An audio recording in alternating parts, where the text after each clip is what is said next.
آپ صلی اللہ علیہ وآلہ وسلم کی ازواجی زندگی۔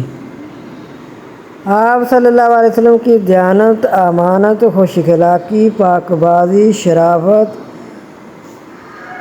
وغیرہ سیدہ خدیجہ کبریٰ رضی اللہ تعالیٰ عنہا سے پوشیدہ نہ تھیں۔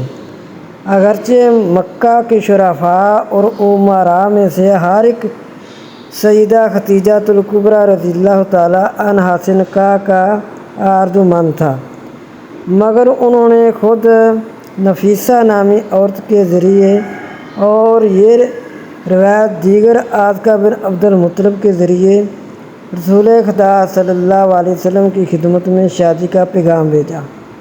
عاتکہ کے ذریعے آپ صلی اللہ علیہ وسلم کے چاچا ابو طالب نے بھی اس رشتہ کو منظور کر لیا۔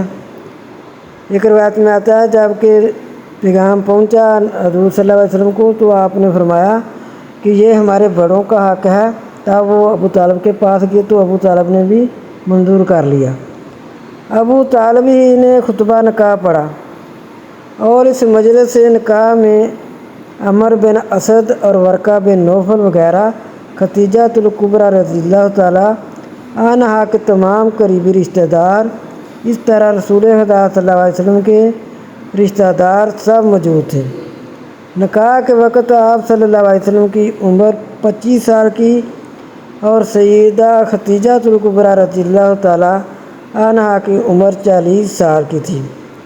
سیدہ خدیجہ کبریٰ کے بطن سے آپ صلی اللہ علیہ وسلم کے 3 بیٹے اور 4 بیٹیاں پیدا ہوئیں۔